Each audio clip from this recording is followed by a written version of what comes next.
টি-20 বিশ্বকাপে বাংলাদেশের অনুপস্থিতিতে লম্বা সময়ের জন্য ব্যস্ততা নেই জাতীয় দলের ক্রিকেটারদের। তবে মাঠের ক্রিকেটারদের মাঠে রাখতে এবং খেলোয়াড়দের আর্থিক ক্ষতি পুষিয়ে দিতে বিসিবি আয়োজন করেছে 3 দলের নতুন এক টুর্নামেন্ট। লিটন, শান্ত, আকবরের নেতৃত্বে 3টি দলেই রয়েছে জাতীয় দলের তারকা ক্রিকেটাররা। এই টুর্নামেন্টে প্রায় 2,56,50,000 টাকার প্রাইজ মানি ধার্য করেছে বিসিবি। বৃহস্পতিবার সন্ধ্যা 6টায় লিটনের ধূমকেতু ও আকবরের দুরন্ত দলের ম্যাচ দিয়ে মিরপুরে পর্দা উঠবে জমকালো আয়োজনের। এখন যে কোনো ব্র্যান্ডের পুরাতন এসি বদলে নতুন ওয়ালটন এসিতে উপভোগ করুন 25% ছাড়। তবে খেলা মাঠে গড়ানোর আগেই শুরু হয়ে গেছে নানান হিসাব নিকাশ। দুই দলেই একাধিক তারকা থাকলেও শক্তিমত্তার দিক থেকে কোন দল এগিয়ে থাকবে তা নিয়ে শুরু হয়ে গেছে তর্ক বিতর্ক। লিটনের ধূমকেতু দলকে বলা হচ্ছে প্রায় জাতীয় দল, যেখানে রয়েছে বর্তমান টি-20 দলের একঝাঁক ক্রিকেটার। একই সাথে রয়েছে জাতীয় দলের সহকারী কোচ সালাউদ্দিনও। টপ অর্ডারে একেবারেই অনবদ্য হয়ে উঠতে পারে ধূমকেতু। অধিনায়ক লিটনের সাথে আছেন তানজিদ হাসান তামিম, সাইফ হাসান, তাওহিদ হৃদয়, পারভেজ হোসেন ইমনরা।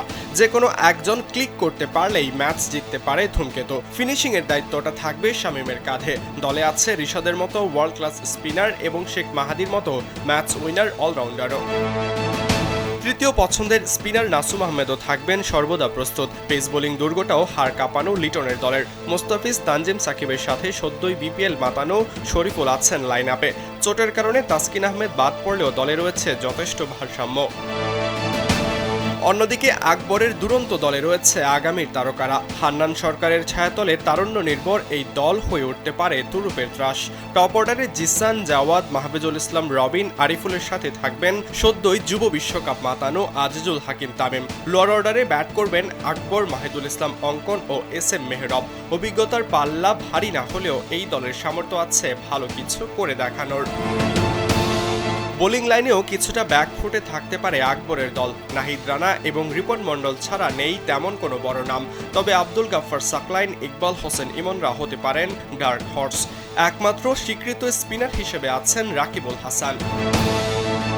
তবে স্কোয়াডের বাইরেও থেকে যাবে কিছু বাড়তি সমীকরণ। টসে জয়ী দল পেতে পারে বাড়তি অ্যাডভান্টেজ, কারণ টসে জিতলে আগে বোলিং করার সুযোগটা পেতে চাইবে দুই দলই। বছরের এই সময়টাতে ডিউ ফ্যাক্টরের প্রভাব থাকে মিরপুরের মাঠে।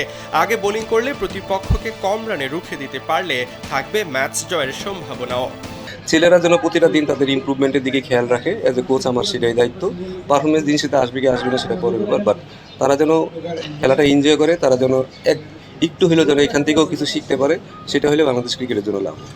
এই টিমে ম্যাক্সিমামই সেই ধরনের ইমার্জিং বা প্রমিজিং প্লেয়ার যাদেরকে বলা হয় তাদেরকে নিয়ে দলটা গঠন করে দিয়েছেন। এটা বেসিক্যালি আমার চয়েস না, এটা টোটালি ক্রিকেট বোর্ড থেকে ডিসাইড করা, এবং আমাকে কোথায় ক্রিকেট বোর্ড অ্যাসাইন করবে সেটাও তাদেরই সিদ্ধান্ত।